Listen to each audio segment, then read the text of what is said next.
ये video science class 10 chapter 3 metals and non metals का revision video है। जैसा कि आप सभी जानते हैं 118 एलिमेंट्स का खोज हो चुका है, जिसमें मोर देन 90 मेटल्स हैं, कुछ नॉन मेटल्स हैं और बहुत ही कम मेटालॉइड्स हैं। यहाँ पर आप उदाहरण दे सकते हैं, जैसे सोडियम है, पोटेशियम है, मैग्नीशियम है, बेरियम है, ये सब मेटल के उदाहरण हैं। जबकि आप देख सकते हैं ऑक्सीजन है, हाइड्रोजन, नाइट्रोजन, सल्फर, फास्फोरस, ये सब नॉन मेटल्स के उदाहरण हैं। तो आप पीरियोडिक टेबल में आसानी से मेटल्स, नॉन मेटल्स और मेटालॉइड को पढ़ सकते हैं। अब हम देखते हैं physical properties of metals. Physical property of metals से एग्जामिनेशन में बहुत प्रश्न आते हैं, खासकर एक्सेप्शन को आपको याद रखना है। तो फिजिकल प्रॉपर्टी ऑफ मेटल में सबसे पहले आप देख सकते हैं सॉलिड एट रूम टेम्परेचर। ये रूम टेम्परेचर पे क्या होता है, सॉलिड होता है। और एक्सेप्शन जैसे कि देख सकते हैं मरकरी है, जो कि रूम टेम्परेचर पर क्या होता है, लिक्विड होता है। इसके बाद आप देख सकते हैं जो मेटल्स होते हैं वे डक्टाइल होते हैं, मैलिएबल होते हैं। डक्टाइल कहने का मतलब उनको वायर बनाया जा सकता है, मैलिएबल कहने का मतलब उनको थिन शीट बनाया जा सकता है। साथ ही साथ वो सोनोरस होते हैं, मतलब साउंड प्रोड्यूस करेंगे, और लस्चरस होते हैं, मतलब वे शाइनी होते हैं। इसके बाद आप देखेंगे हैव हाई मेल्टिंग पॉइंट। उनके मेल्टिंग पॉइंट का क्या होते हैं, बहुत ज़्यादा होते हैं। लेकिन यहाँ पर कुछ एक्सेप्शन आपको याद रखना है, जैसे सीजियम और गैलियम, जिसका मेल्टिंग पॉइंट क्या है, बहुत लो है। जनरली गुड कंडक्टर होते हैं हीट और इलेक्ट्रिसिटी के। जबकि आप देख सकते हैं यहाँ लीड और मरकरी मेटल हैं और वे इलेक्ट्रिसिटी के पुअर कंडक्टर होते हैं। साथ ही साथ यहाँ पर सिल्वर और कॉपर के बारे में बताया गया है, जो कि बेस्ट कंडक्टर ऑफ इलेक्ट्रिसिटी होते हैं। हैव हाई डेंसिटी, मेटल्स में हाई डेंसिटी होता है। और यहाँ पर एक्सेप्शन आपको पढ़ लेना है सोडियम और पोटेशियम, जिसका लो डेंसिटी होता है और जिसको हम लोग चाकू के द्वारा आसानी से काट सकते हैं। इसके बाद आता है non metals. Physical property of non metals में आप देखेंगे कि जनरली ये क्या होते हैं, सॉलिड या गैस होते हैं रूम टेम्परेचर पर। लेकिन यहाँ पर एक एक्सेप्शन बताया गया है ब्रोमीन, जो कि क्या होता है, लिक्विड। इसे आप याद करके रखें। एक्सेप्शन से बहुत ही इंपॉर्टेंट प्रश्न आपको पूछे जाएंगे।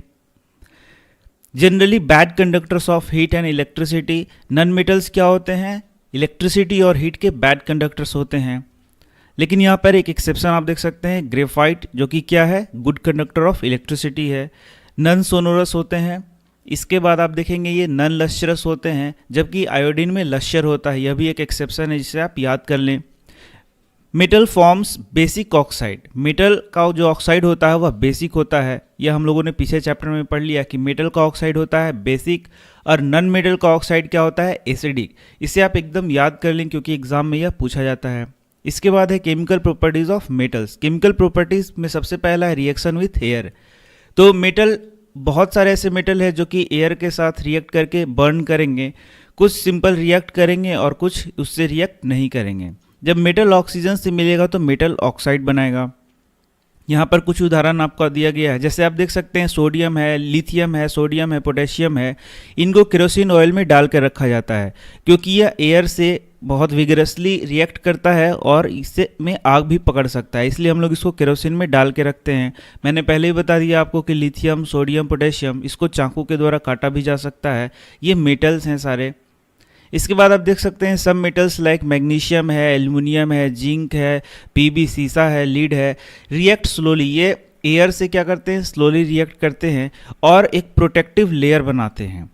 अपने चारों ओर क्या बनाते हैं, एक प्रोटेक्टिव लेयर बनाते हैं, जो उसको फर्दर ऑक्सीडेशन से क्या करता है, बचाता है। कुछ और ये बहुत ही इंपॉर्टेंट है, इसे आप याद कर लें। और इसके बाद आप देख सकते हैं magnesium can also burn. Magnesium ribbon को चैप्टर 1 में हम लोगों ने देखा था किस प्रकार से मैग्नीशियम रिबन जलता है और डैजलिंग फ्लेम के साथ जलता है। मैग्नीशियम ऑक्साइड का फॉर्मेशन भी करता है। Fe and Cu don't burn. Fe और Cu जलते नहीं है in air, but combine with oxygen. लेकिन ऑक्सीजन से ही रिएक्ट करते हैं टू फॉर्म ऑक्साइड, और ऑक्साइड का निर्माण करते हैं। चैप्टर 1 में हम लोगों ने कॉपर के बारे में देखा था कि कैसे कॉपर टू ऑक्साइड का फॉर्मेशन होता है, जो कि ब्लैक कलर का होता है। When heated iron filling burn. जब आयरन फिलिंग को आप फ्लेम में डालेंगे तो वह क्या होगा, जलेगा भी। इसके बाद आप देख सकते हैं यहाँ प्लैटिनम है और गोल्ड है, जो कि एयर से रिएक्ट बिल्कुल भी नहीं करता है। तो ये था एयर से रिएक्शन। अब देख सकते हैं यहाँ O2 से रिएक्शन। एयर में जो O2 मौजूद है उसमें रिएक्शन को दिखाया गया। जैसे सोडियम है तो सोडियम ऑक्साइड है, मैग्नीशियम से मैग्नीशियम ऑक्साइड है, एल्युमिनियम से एल्युमिनियम ऑक्साइड है। इस प्रकार से आप देख सकते हैं। यहाँ से एक बहुत ही इंपॉर्टेंट प्रश्न आता है, जिसे हम लोग कहते हैं एम्फोट्रिक ऑक्साइड। तो हम लोगों ने पढ़ा कि मेटल ऑक्साइड कैसा होता है। Metal oxide basic in nature होता है, लेकिन कुछ ऐसे मेटल ऑक्साइड होते हैं जो कि एसिडिक नेचर भी शो करते हैं और बेसिक नेचर भी शो करते हैं। Metal oxide which react with both acids as well as bases. तो मेटल ऑक्साइड जो होते हैं वह एसिड की तरह भी बिहेव करेंगे और बेस की तरह भी बिहेव करेंगे।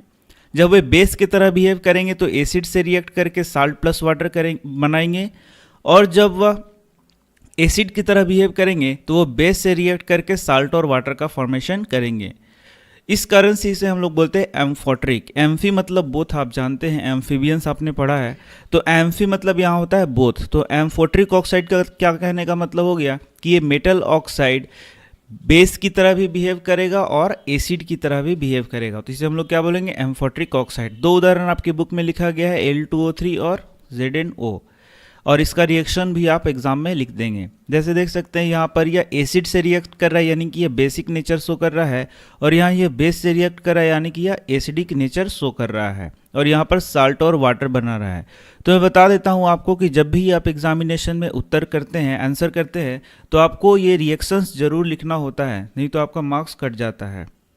इसके बाद आप देख सकते हैं रिएक्शन विथ वाटर। वाटर से रिएक्शन को यहाँ पर दिखाया गया है। मेटल्स, कुछ मेटल कोल्ड वाटर से रिएक्शन करेंगे, कुछ हॉट वाटर से रिएक्शन करेंगे, लेकिन कुछ मेटल्स ऐसे हैं जो कि ना कोल्ड वाटर से रिएक्शन करते हैं ना ही हॉट वाटर से रिएक्शन करते हैं, जबकि वह स्टीम से रिएक्शन करेंगे। उदाहरण आप देख सकते हैं, कोल्ड वाटर से यहाँ सोडियम है, पोटेशियम है, कैल्शियम है, जबकि हॉट वाटर से आप देख सकते हैं मैग्नीशियम का उदाहरण दिया गया है, और स्टीम से आयरन और एल्युमिनियम का उदाहरण आपकी बुक में भी दिया गया है। यहाँ देख सकते हैं सोडियम का जब H2O से रिएक्शन करता है तो सोडियम हाइड्रोक्साइड बनाएगा, पोटेशियम से पोटेशियम हाइड्रोक्साइड बनेगा, कैल्शियम से कैल्शियम हाइड्रोक्साइड बनेगा, और मैग्नीशियम से मैग्नीशियम हाइड्रोक्साइड बनेगा, और साथ में यहाँ H2 गैस का फॉर्मेशन होगा। इन केस ऑफ कैल्शियम और magnesium the metal starts floating. जब कैल्शियम और मैग्नीशियम को वाटर से रिएक्ट कराया जाएगा तो आप देखेंगे कि कैल्शियम और मैग्नीशियम पानी में फ्लोट करना शुरू करता है। यहाँ से भी प्रश्न आता है कि ऐसा क्यों होता है, तो ऐसा इसलिए होता है क्योंकि यहाँ हाइड्रोजन का बबल बनेगा जो कि इसके सरफेस से क्या होता है, स्टिक हो जाता है, चिपक जाता है। यहाँ देख सकते हैं एल्युमिनियम का H2O से रिएक्शन कराया गया है, तो ये H2O स्टीम के रूप में है, जो मैंने पहले बता दिया। तो एल्युमिनियम और आयरन है वह डायरेक्ट वाटर से रिएक्शन नहीं करेगा, बल्कि वह स्टीम से रिएक्शन करेगा। हम लोगों ने पढ़ लिया है कि कुछ मेटल्स ऐसे होते हैं जो कि हॉट वाटर से रिएक्शन करेंगे, कुछ मेटल्स ऐसे होते हैं जो कि कोल्ड वाटर से रिएक्शन करेंगे, लेकिन एल्युमिनियम और आयरन वाटर से ना रिएक्शन करके उसके स्टीम से रिएक्शन करता है। मतलब यह स्टीम फॉर्म में जब वाटर रहेगा तब उससे रिएक्शन करेगा, और आप देख सकते हैं यहाँ एल्युमिनियम ऑक्साइड बना है, आयरन ऑक्साइड बना है, और यहाँ हाइड्रोजन गैस निकल रहा है। इसके बाद रिएक्शन विद डाइल्यूट एसिड, जो पहले भी आप लोगों ने पढ़ लिया है। जब मेटल का रिएक्शन डाइल्यूट एसिड से कराया जाएगा तो यह क्या बनाएगा, H2 गैस, और यहाँ साथ ही साथ साल्ट भी फॉर्मेशन होगा।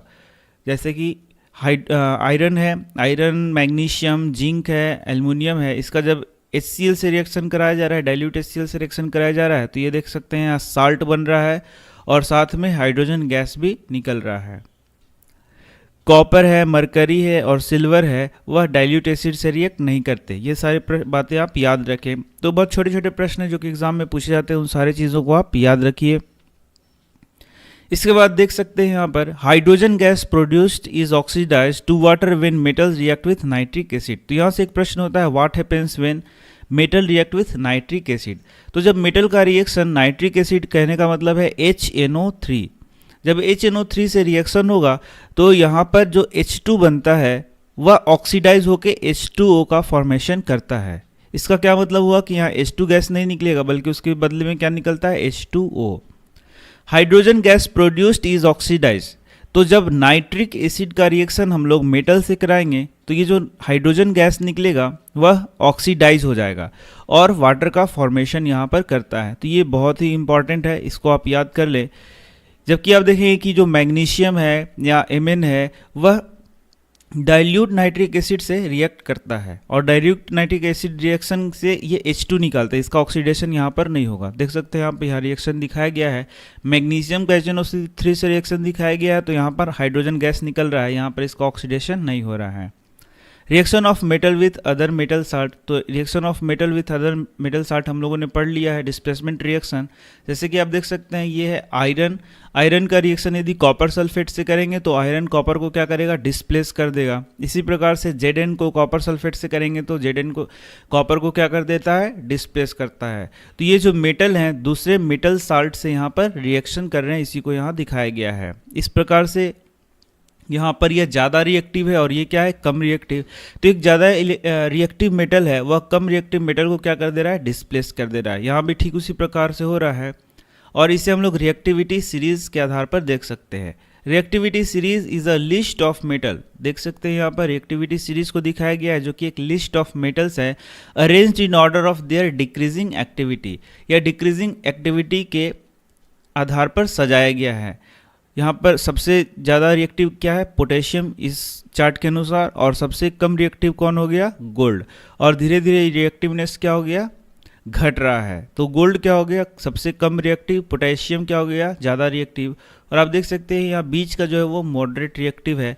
तो यदि हम लोग इस एग्जाम्पल का बात करें तो यदि आयरन है तो वह ज़्यादा रिएक्टिव है कॉपर से, ये देखिए कॉपर नीचे है, आयरन ज़्यादा रिएक्टिव है कॉपर से। इसी प्रकार से जिंक भी ज़्यादा रिएक्टिव है कॉपर से, इसलिए जिंक क्या कर दे रहा है, कॉपर को डिस्प्लेस कर दे रहा है।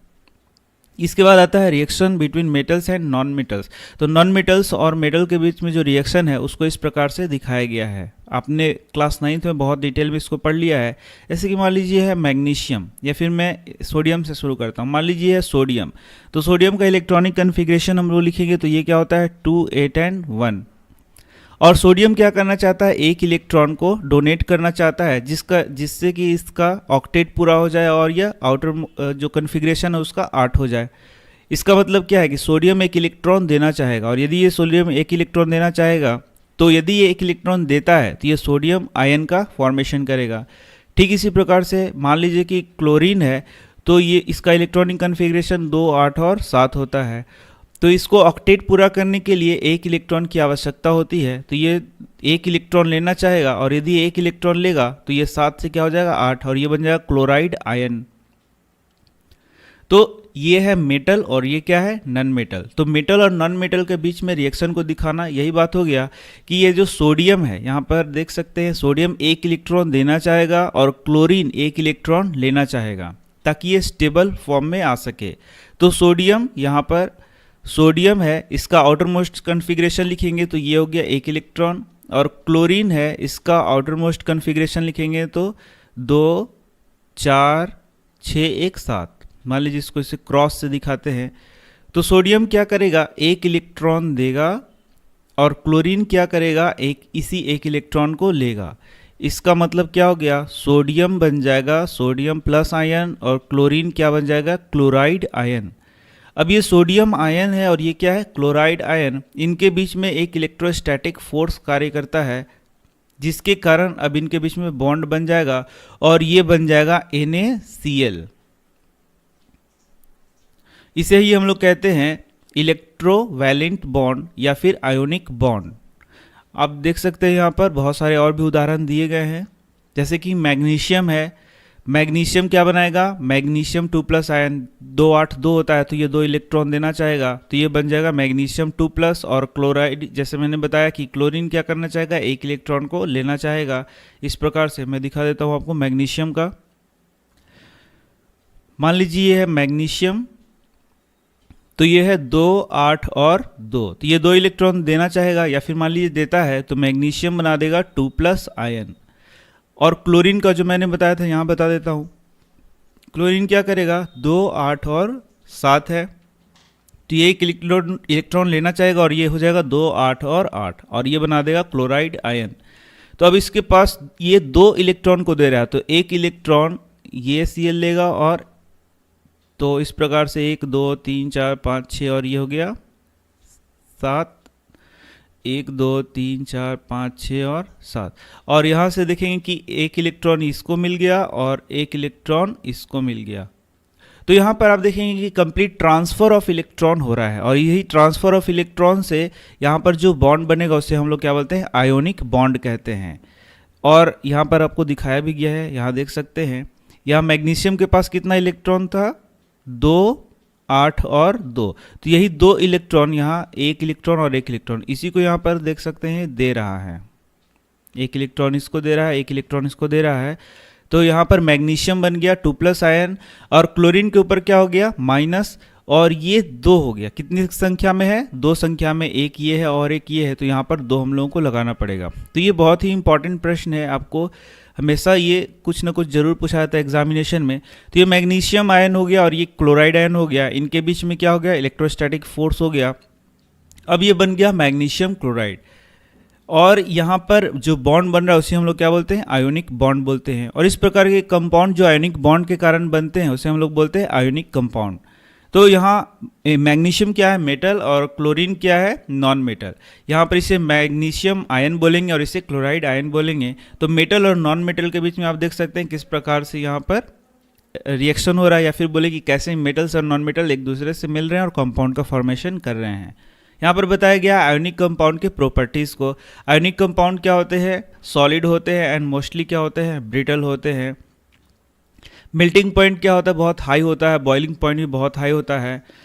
इसके बाद एक और पॉइंट बताया गया more energy is required to break the strong inter ionic attraction. तो आयोनिक बॉन्ड में देखेंगे कि बहुत ही स्ट्रॉन्ग बॉन्ड होता है, तो उसको तोड़ने के लिए यहाँ पर एनर्जी की भी क्या आवश्यकता होती है बहुत ज़्यादा। जनरली सोल्यूबल इन वाटर, ये जनरली वाटर में सोल्यूबल होते हैं, और insoluble in kerosene and petrol, petrol और केरोसिन में इनसोल्यूबल होते हैं। Conduct electricity in solution and in molten state, तो यदि ये मॉल्टेन स्टेट में होंगे तो इलेक्ट्रिसिटी का कंडक्शन करेंगे, या फिर यदि इनको पानी में घोला जाए तब भी इन्हें इलेक्ट्रिसिटी का कंडक्शन होगा। लेकिन यहाँ पर एक बात ध्यान देने का है कि यदि ये सॉलिड स्टेट में होंगे, जैसे कि NaCl है सॉलिड स्टेट में, इससे इलेक्ट्रिसिटी का प्रवाह नहीं होगा। लेकिन यदि ये इसको पानी में घोल दिया गया है या फिर यह मॉल्टेन स्टेट में है तो इससे इलेक्ट्रिसिटी का प्रवाह होगा। तो ऐसा क्यों होगा यह प्रश्न आपको पूछा जाएगा। तो ऐसा इसलिए होगा क्योंकि जब इसको पानी में डालेंगे तो यह आयन का फॉर्मेशन होगा, Na+ और Cl-, ये टूट जाएगा और ये आयन होगा और इलेक्ट्रिसिटी आयन के द्वारा फ्लो करेगा। तो ये इसका आंसर है। इसके बाद मेटल्स के बारे में बताया गया है और मेटल के एक्सट्रैक्शन कैसे करते हैं वह बताया गया है। अकरेंस ऑफ मेटल्स आप देख सकते हैं, सबसे पहला मिनरल किसे कहेंगे, एलिमेंट जो कि नेचुरली पाया जा रहा है उसे हम लोग क्या बोल रहे हैं मिनरल्स कह रहे हैं। ओर्स क्या है आप देख सकते हैं, तो जिस मिनरल से हम लोग किसी खास मेटल को आसानी से एक्सट्रैक्ट कर सकते हैं, प्रॉफिटेबली एक्सट्रैक्ट कर सकते हैं, इजीली एक्सट्रैक्ट कर सकते हैं, उसे हम लोग क्या बोलते हैं ओर। तो यहाँ से आपका परिभाषा आता है, आप इसको याद कर लें। एग्जाम्पल के तौर पे यहाँ पर सल्फाइड ओर है, ऑक्साइड ओर है, कार्बोनेट ओर है, इसको बताया गया है। तो अभी हम लोगों ने एक्टिविटी सीरीज पढ़ा था, वहाँ पर हम लोगों ने देखा था कि जो नीचे था वहाँ पर गोल्ड था, प्लेटिनम था, सिल्वर था, कॉपर था, ये बहुत कम रिएक्टिव होते हैं और ये जनरली फ्री स्टेट में पाए जाते हैं। लेकिन कॉपर और सिल्वर जो है वह सल्फाइड और ऑक्साइड ओर के रूप में भी पाया जाता है। तो एक रिवीजन वीडियो है, मैं आपको फास्ट पढ़ा रहा हूँ। यदि आपने इस चैप्टर को पढ़ा है तभी रिवीजन को पढ़ें तो आपको ज़्यादा समझ में आएगा। मेटल्स जो कि मीडियम रिएक्टिविटी सीरीज़ के होते हैं, जैसे कि Zn है, Fe है, Pb है, अगर मेनली एज ऑक्साइड, बेसिकली ये ऑक्साइड के रूप में मिलते हैं, सल्फाइड के रूप में मिलते हैं और कार्बोनेट के रूप में मिलते हैं। मेटल ऑफ हाई रिएक्टिविटी जैसे कि पोटेशियम हो गया, सोडियम हो गया, कैल्शियम हो गया, मैग्नीशियम हो गया, एल्युमिनियम हो गया, वह कंबाइंड स्टेट में पाए जाते हैं। इसके बाद गैंग बारे में बताया गया है। तो जो नेचुरली ओर मिलते हैं उनमें बहुत सारी अशुद्धियाँ होती हैं, इम्प्योरिटीज़ होती है, जैसे कि सॉइल हो गया, सैंड हो गया। उसको जब हम लोग फिजिकली उसको अलग करते हैं तो जो चीज़ अलग हो रहा है उसे हम लोग क्या बोलेंगे गैंग कहेंगे। Gangue is remove from the ore. तो गैंग को क्या करना पड़ता है, ओर से हम लोग को फिजिकली अलग करना पड़ता है। इसके बाद आता है मेटलर्जी। तो स्टेप वाइज प्रोसेस है मेटल को प्राप्त करने का, उसे ही हम लोग क्या बोलते हैं मेटलर्जी कहते हैं। तो मेटलर्जी में हम लोग देखते हैं कि कैसे ओर से हम लोग प्यूरिफाइड मेटल को प्राप्त करेंगे। तो सबसे पहले आप देख सकते हैं यहाँ ओर है, ओर का सबसे पहले कंसंट्रेशन किया जाता है और कंसंट्रेशन के बाद इसको केमिकल प्रोसेस से गुजारा जाता है। उसके बाद मेटल मिलेगा और उस मेटल, वह मेटल जो प्योर नहीं होता है उसको फिर प्यूरिफाई किया जाएगा और फिर आपको प्यूरिफाई के बाद, प्यूरिफिकेशन ऑफ मेटल के बाद प्योर मेटल आपको प्राप्त हो जाता है। तो सबसे पहला प्रोसेस है कंसंट्रेशन ऑफ ओर। ओर को साफ करने के लिए हम लोग क्या करते हैं, कंसंट्रेशन ऑफ ओर, जो कि अलग अलग प्रोसेस हैं, जो कि आगे क्लासेस में आपको पढ़ाया गया है, इस क्लास में आपको नहीं पढ़ाया गया है। और हम लोगों ने देखा ये ओर 3 प्रकार का हो सकता है। कम रिएक्टिविटी मेटल वाला जो ओर है, उसके बाद मीडियम रिएक्टिविटी वाला है, और उसके बाद हाई रिएक्टिविटी वाला है। तो जो मीडियम रिएक्टिविटी जो मेटल्स हैं उनका जो ओर है वह कार्बोनेट ओर के रूप में पाया जाता है और सल्फाइड ओर के रूप में पाया जाता है। ये पहले भी मैंने आपको डिटेल में पढ़ाया है, तो चलिए इसे ही हम लोग पढ़ लेते हैं। तो ये जो ओर है उसको सबसे पहले हम लोग कंसंट्रेशन करेंगे, और हम लोग पढ़ रहे हैं मेटल्स ऑफ मीडियम रिएक्टिविटी। तो मीडियम रिएक्टिविटी वाले मेटल्स के जो ओर होते हैं वह 2 रूपों में पाए जाएंगे, बल्कि कहें 3 रूपों में पाए जाएंगे। सबसे पहले पाए जाएंगे कार्बोनेट के रूप में, सल्फाइड के रूप में, या फिर ऑक्साइड के रूप में। तो यदि ये मेटल ऑक्साइड के रूप में पाए जाएंगे तो ये बहुत ही आसान है इसका एक्सट्रैक्शन करना। कहने का मतलब है कि यदि एक ऑक्साइड के रूप में पाए जाएंगे तो सिर्फ इसके ऑक्सीजन को यदि रिमूव कर दिया जाए तो हम लोग को मेटल प्राप्त हो जाता है। और इस ऑक्सीजन को रिमूव करने के लिए अलग अलग मेथड है, जिसमें एक मेथड बहुत आसान है, जिसको हम लोग बोलते हैं रिडक्शन। यदि रिडक्शन कर दिया जाए तो यहाँ से ऑक्साइड हट जाएगा और हम लोग को मेटल मिल जाएगा। उसके बाद मेटल का हम लोग प्योरीफिकेशन कर लेंगे तो हम लोग को प्योर मेटल प्राप्त हो जाएगा।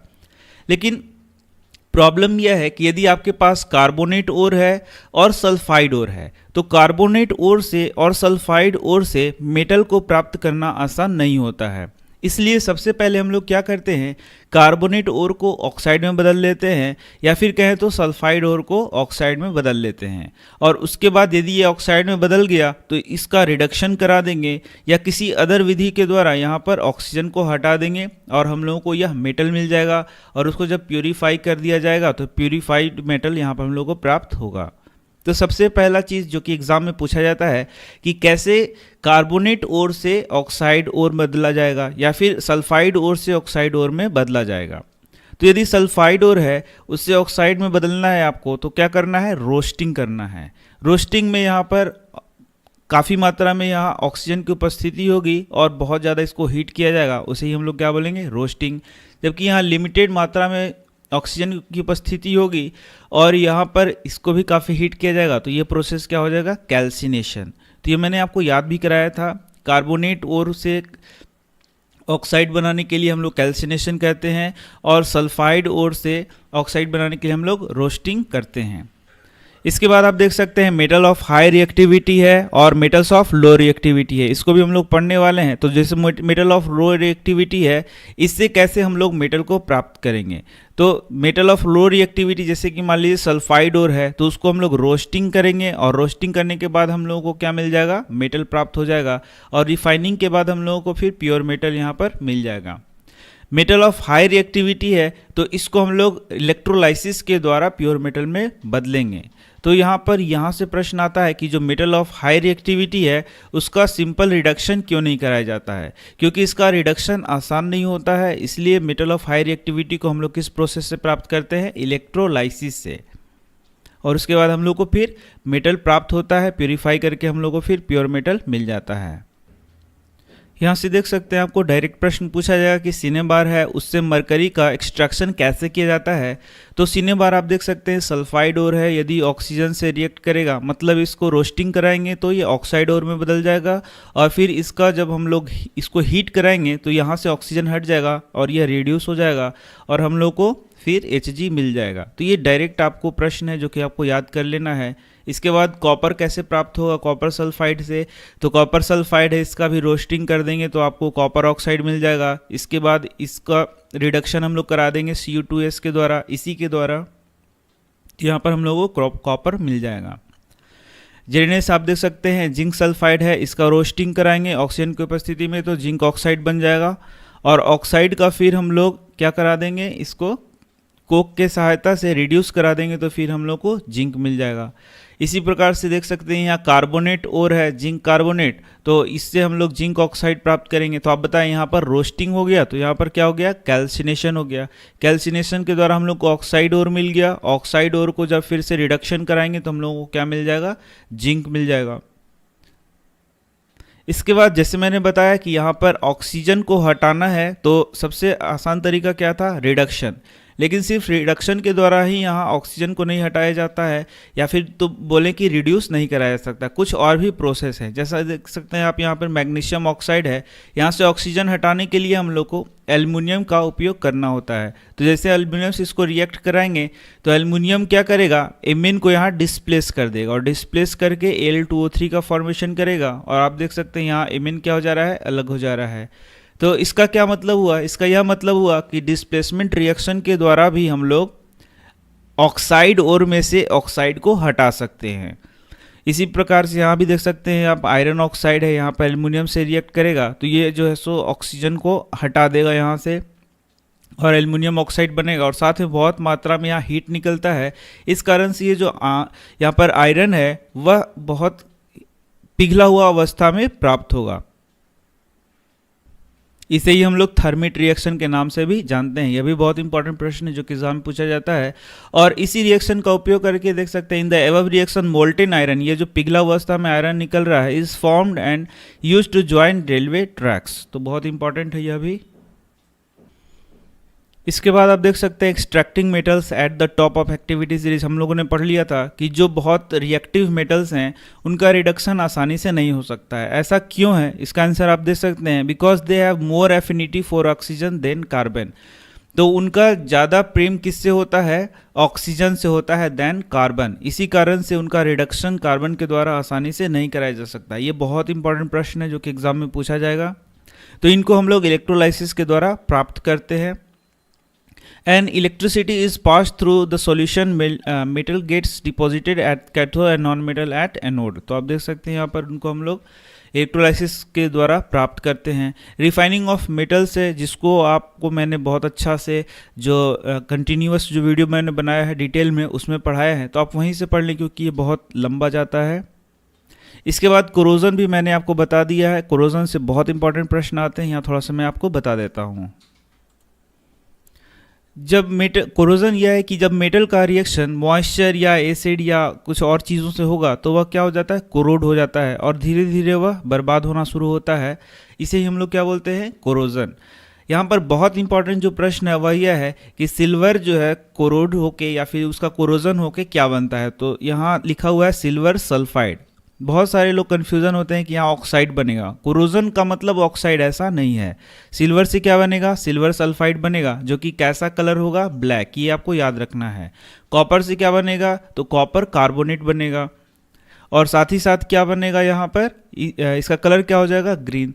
तो आप देखेंगे कि कॉपर को जो ऑक्सीजन से रिएक्ट कराया जाता है तो कॉपर 2 ऑक्साइड बनाता है, जो कि कलर क्या होता है, ब्लैक होता है। उसको हम लोग कोरोजन नहीं कहते हैं। जबकि कॉपर कार्बोनेट जब बनेगा तो उसे हम लोग क्या बोलेंगे, कोरोजन बोलेंगे।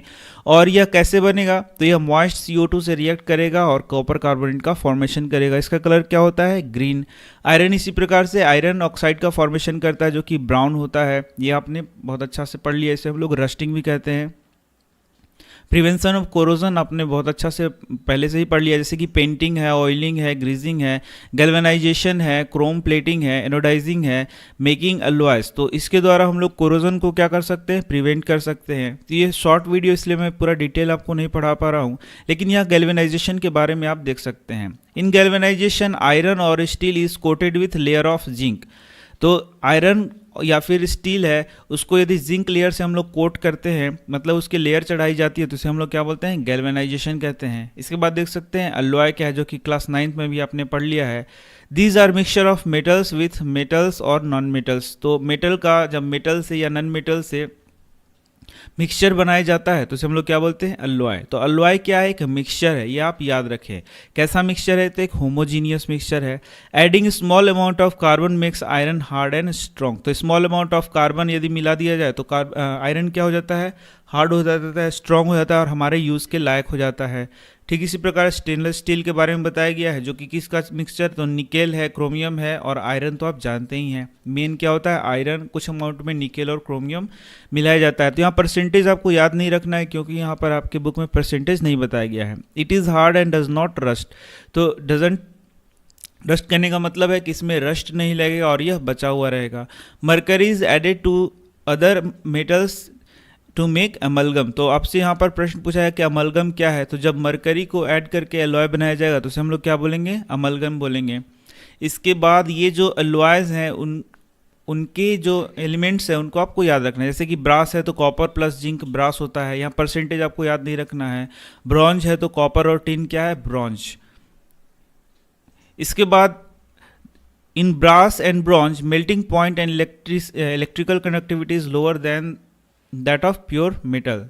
तो यहाँ पर एक और उदाहरण दिया गया है सोल्डर का, आप देख सकते हैं VVI में आता है सोल्डर, और इसका जो एलिमेंट है वह है टीन और लीड। यहाँ भी परसेंटेज आपको याद नहीं रखना है। इसका मेल्टिंग पॉइंट क्या होता है, बहुत लो होता है, और यह वेल्डिंग में काम आता है, इलेक्ट्रिक वायर को वेल्ड करने में काम आता है। तो आप कमेंट जरूर करें कि आपको ये वीडियो कैसा लगा। धन्यवाद।